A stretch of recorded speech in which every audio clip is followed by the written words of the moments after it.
Buenos días. Hoy vamos a tratar el tema de respuesta celular y mecanismos de citotoxicidad. Para iniciar, las mismas recomendaciones. Tenga a mano el material de consulta, cuaderno de notas, lápiz, para anotar las dudas que surjan y todas las inquietudes que se les presenten durante este video. La respuesta celular está comandada por los linfocitos T. Estos son los que se encargan de dirigir las respuestas hacia cómo deben reaccionar contra un microorganismo, ya este sea intracelular, extracelular, un hongo, un virus, una bacteria, un helminto. Primero, las células T tienen como principal función activar los fagocitos, como lo vemos acá, para que ellos puedan desarrollar funciones específicas contra el microorganismo. En este caso, tanto una célula en el patrón TH1 como en el patrón TH17 son capaces de activar el macrófago para aumentar su secreción de citocinas y conseguir entonces, primero, por parte de la TH1, la activación del macrófago para la digestión de los microbios o los microorganismos ingeridos, y por el lado de la TH17, además de la activación del macrófago, activación de neutrófilos, que es característica de este tipo de respuestas. Otra de las funciones que tienen es activar entonces también las células CD8 para que cumplan su función adquirida en la defensa contra microorganismos intracelulares.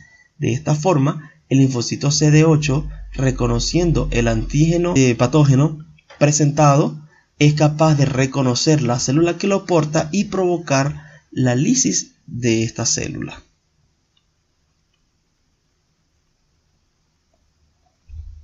La respuesta celular, entonces, como veníamos hablando, está dada principalmente por los linfocitos T y todas sus subpoblaciones. Para que la respuesta celular ocurra, tiene que haber una fase de inducción, la cual la podemos ver que está llevada a cabo por la célula dendrítica, donde en el ganglio linfático es capaz de presentar los antígenos fagocitados a las células CD4 naïf o vírgenes. Una vez que esta presentación se hace en condiciones adecuadas con coestimuladores específicos, dependiendo de quién sea el microorganismo presentado y las citocinas características que acompañen a la activación del presentador de antígenos, vamos a tener que se van a producir varios tipos de respuestas. Pueden ser respuesta TH1, respuesta TH17 y la respuesta TH2, que en este gráfico no se muestra. Una vez que la respuesta fue inducida, estos linfocitos naïf que reconocen el antígeno específico son capaces de, con las características que ya les comenté, generar la expansión clonal de las células que son específicas para el antígeno, y luego estas células tienen la capacidad de dejar el ganglio linfático, tomar circulación sanguínea y dirigirse al sitio de la lesión para hacer sus funciones efectoras.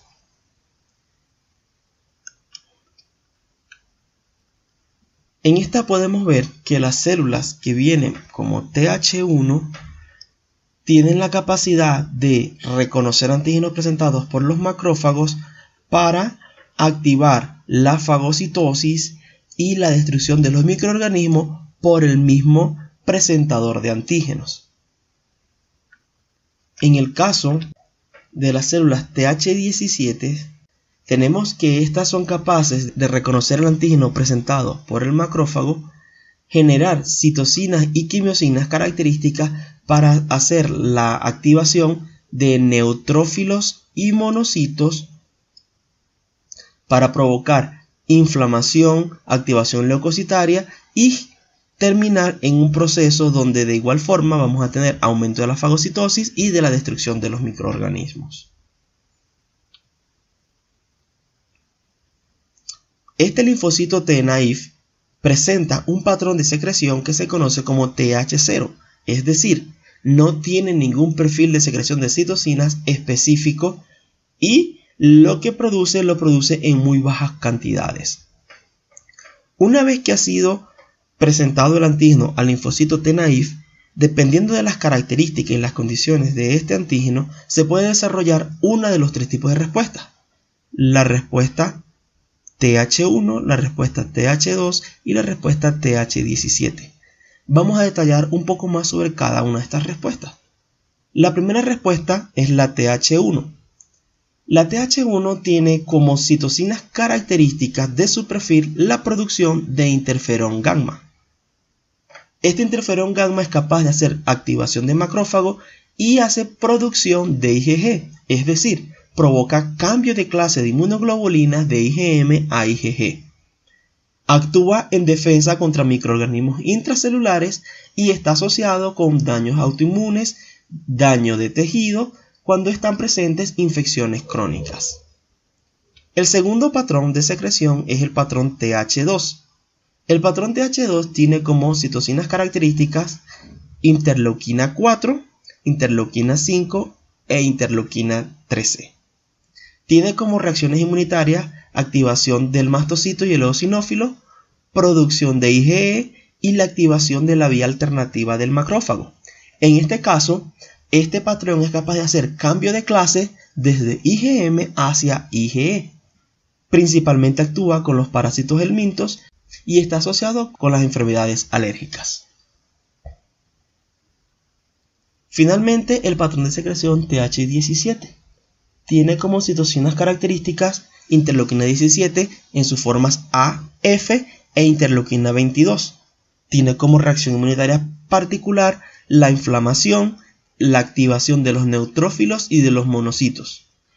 Funciona contra bacterias extracelulares y hongos y está asociado con los daños autoinmunes inflamatorios. Vamos a detallar cada uno de estos patrones, iniciando con el patrón de secreción TH1. Este patrón de secreción inicia de igual forma por la presentación antigénica de una célula dendrítica a una célula T naïf. Para que este patrón se inicie, necesitamos unas señales, como ya los había mencionado en clases anteriores, como el antígeno, los coestimuladores y citocinas.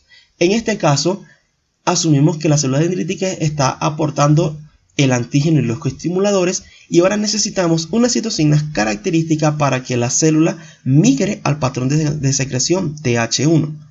Estas son interleuquina 12 e interferón gamma. Esta interleuquina 12 y el interferón gamma son producidos por otras células de la inmunidad innata que, reconociendo el patógeno específico, la generan para orientar la respuesta secundaria. Una vez que el linfocito naïf tiene todas sus señales características, se activan tanto los genes STAT4, STAT1 y TBET para hacer entonces la amplificación de su respuesta por la producción de interferón gamma y generar células TH1 que tienen como principal función generar interferón gamma, que es la citocina que va a mediar todas las respuestas dependientes de este patrón. Hablando de las funciones de las células TH1, vamos a tener que una vez que se hace la presentación y la activación de esta célula, vamos a tener que la célula correspondiente a la TH1 va a generar interferón gamma que actúa sobre el mismo presentador para promover la activación vía clásica del macrófago, donde se consigue aumentar su actividad microbicida y sus funciones fagocíticas.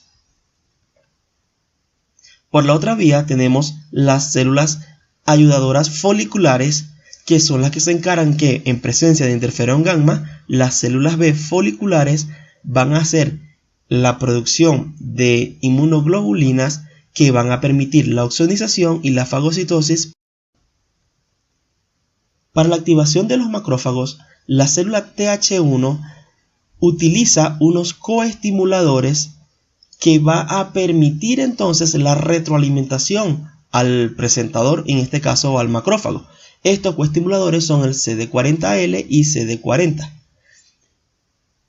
Esta interacción con estas dos moléculas, adicionalmente a la producción de interferón gamma, son los que hacen que el macrófago se active generando la secreción de citocinas inflamatorias o proinflamatorias, incrementando la expresión de moléculas requeridas para activación de otras células T, incrementando la producción de radicales del oxígeno para finalmente mejorar su capacidad de destruir las bacterias fagocitadas.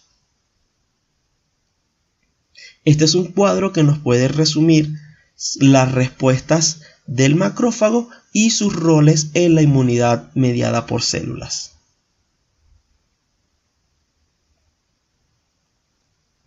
Patrón de secreción TH2. El patrón de secreción TH2 tiene como principal característica que los antígenos a los que responden provienen de helmintos.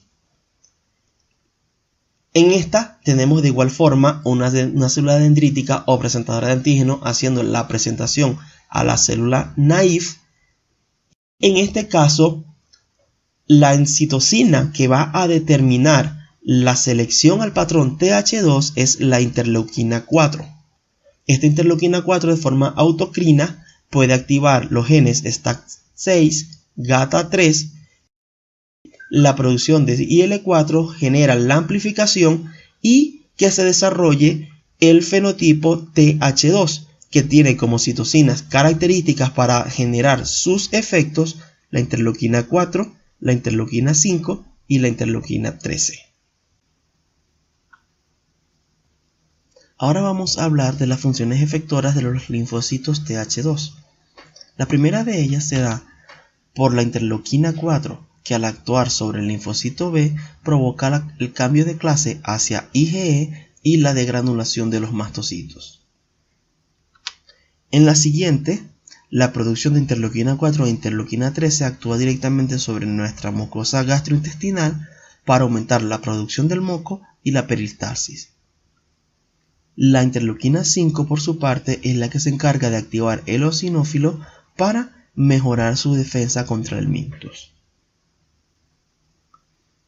Finalmente, la interleuquina 4 y la interleuquina 13 actúan sobre el macrófago para generar su activación por la vía alternativa, la cual está comprometida con la reparación de los tejidos.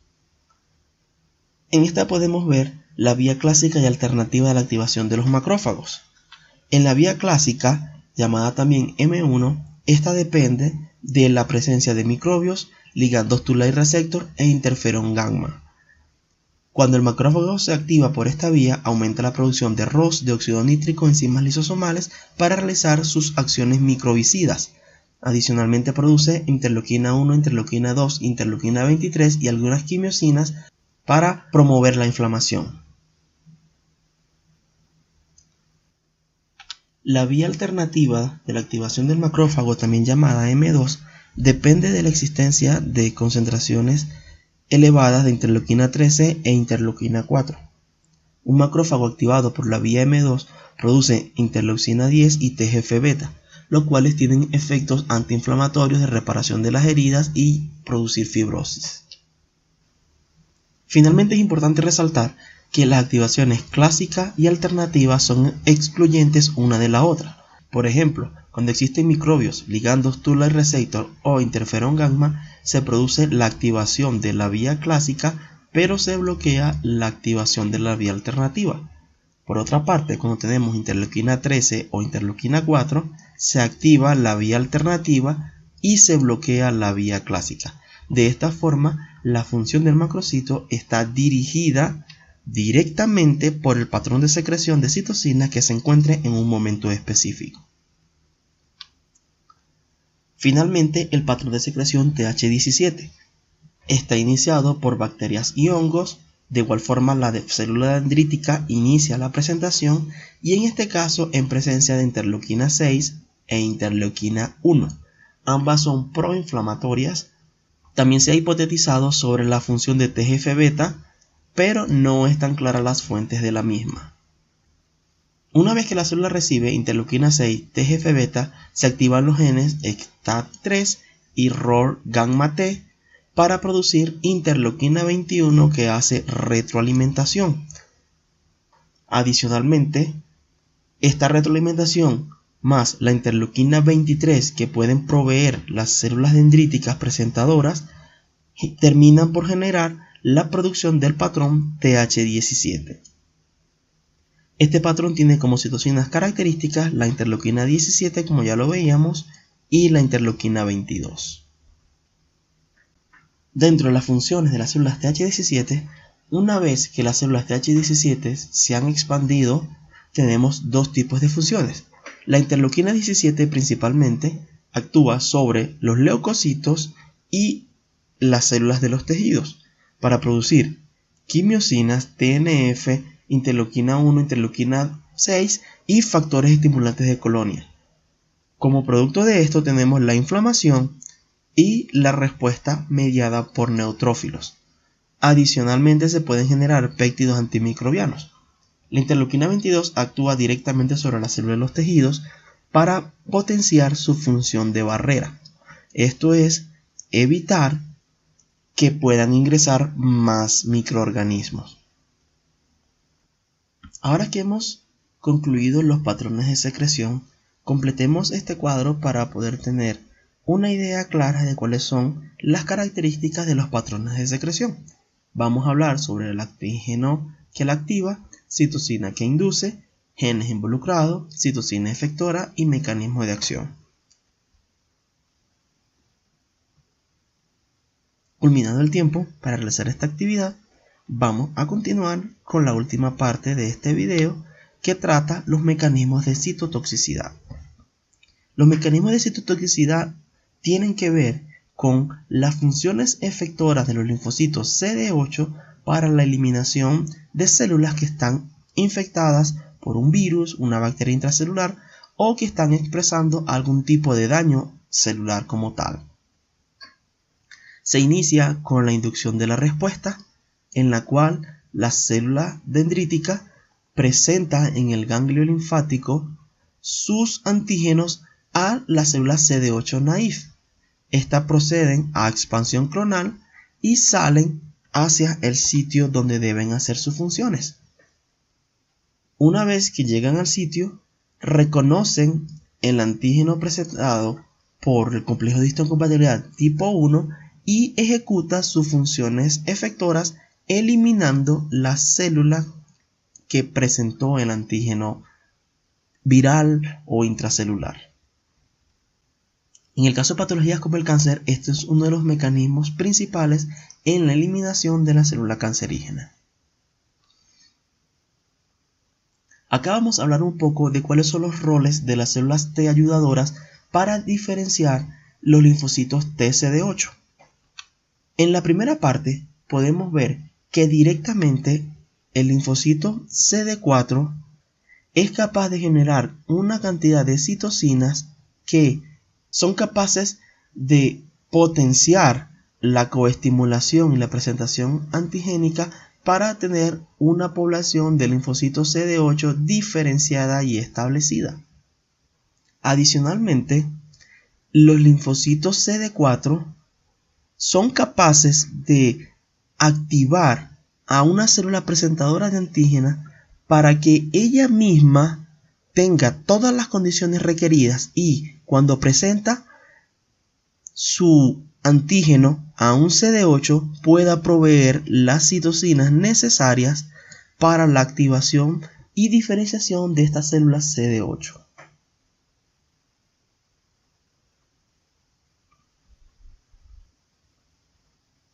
Ahora vamos a hablar de un proceso que se conoce como agotamiento de las células T. Cuando tenemos una infección aguda, las células CD8 son capaces de eliminar las células infectadas y erradicar eficientemente la infección. Estas generan células de memoria que pueden actuar en una próxima infección. Sin embargo, si nuestra infección persiste y se hace crónica, las células CD8 van a recibir estimuladores negativos, por lo cual ellas dejan de actuar y vamos a tener que nuestra infección persiste principalmente por el hecho de que las células CD8 se agotan y dejan de responder activamente a esta infección. Finalmente, vamos a evaluar los mecanismos de citotoxicidad. En esta lámina podemos observar la citotoxicidad mediada por linfocitos citotóxicos o CD8. Se inicia por el reconocimiento del antígeno y la formación de la sinapsis inmunitaria que vemos en el recuadro. En esta vamos a tener la presentación del antígeno, el correceptor y coestimuladores. Una vez que se da esta sinapsis, se produce la exocitosis de los gránulos, se libera el linfocito CD8 de la célula y se produce la muerte de la célula blanco. En el primer mecanismo dependiente de perforinas y granzimas, vamos a ver que cuando se da la sinapsis inmunitaria, los gránulos que logra liberar el linfocito CD8 van a contener perforinas y granzimas. Las perforinas forman un poro en la célula blanco, las granzimas penetran, son procesadas en un endosoma y quedan libres en el citoplasma de la célula para mediar la apoptosis de la misma. El segundo mecanismo es mediado por la interacción Fas-Fas ligando. Cuando se produce la sinapsis inmunitaria, la célula citotóxica expresa el Fas ligando que interacciona con el Fas presente en la célula infectada, lo cual señaliza internamente la apoptosis de la célula blanco. Ahora vamos a ver de forma ampliada cómo funciona este mecanismo. Tenemos en la parte superior la célula citotóxica y en la parte inferior la célula blanco. Vamos a ver cómo los gránulos contienen perforina y se insertan sobre la membrana de la célula blanco, polimerizándose y formándose los poros por los cuales va a ingresar la granzima o simplemente se puede provocar la lisis por pérdida de contenido en mi célula blanco. Una micrografía de esto se ve en la parte inferior donde vemos todos los poros formados por perforina sobre una célula blanco. Bueno, esto ha sido todo por hoy. Espero verlos en un siguiente video.